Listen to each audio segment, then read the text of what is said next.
Otep à tous, bien-aimés frères et sœurs, la Slovaquie répond à l'Ukraine.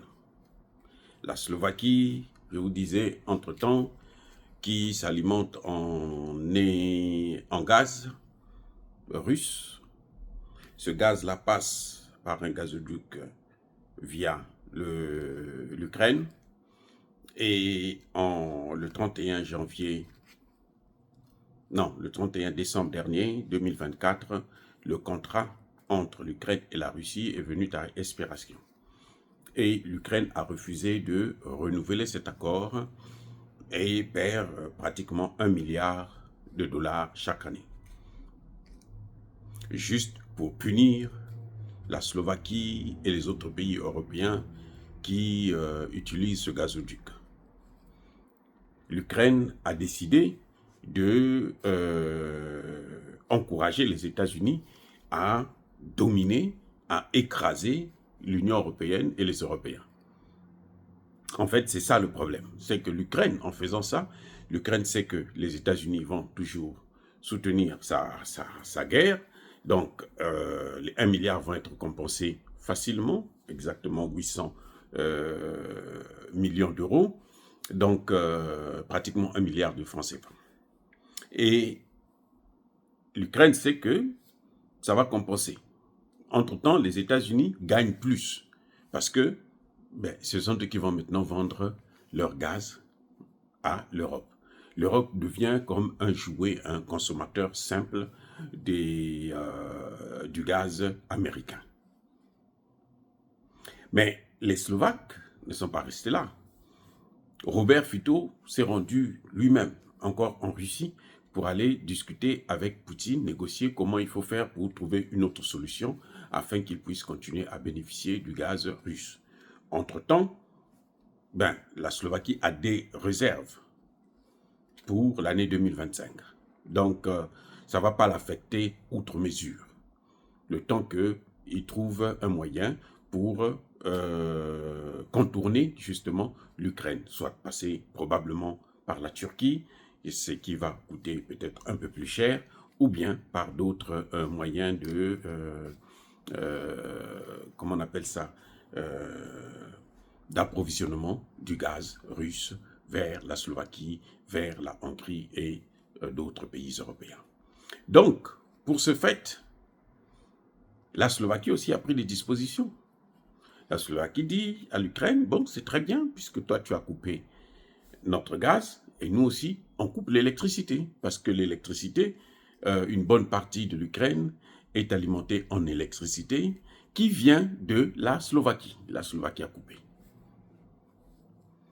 Œil pour œil, dent pour dent. La Slovaquie a coupé.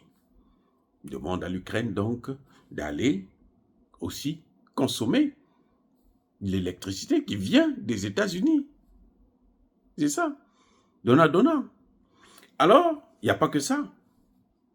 La Slovaquie décide de ne plus aider les ressortissants ukrainiens qui sont en Slovaquie. Maintenant, l'Ukraine doit se débrouiller à financer, soutenir sa population qui a émigré. Tous les déplacés qui sont allés vers la Slovaquie dit, nous n'allons plus les aider, c'est à vous-même l'Ukraine de les aider. Kutu. Pesimboa, imboa komang. Eh oui, ça devient compliqué, les amis. Comme disait un comédien congolais, he give a dog say hi. Alors, il n'y a pas que ça.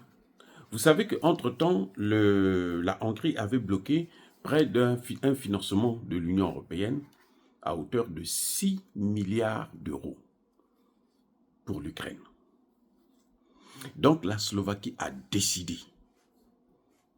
Puisque vous savez, en fait, les décisions au niveau de l'Europe se font à l'unanimité. C'est-à-dire que tous les pays européens doivent donner leur accord s'ils veulent faire quelque chose en commun pour l'Ukraine.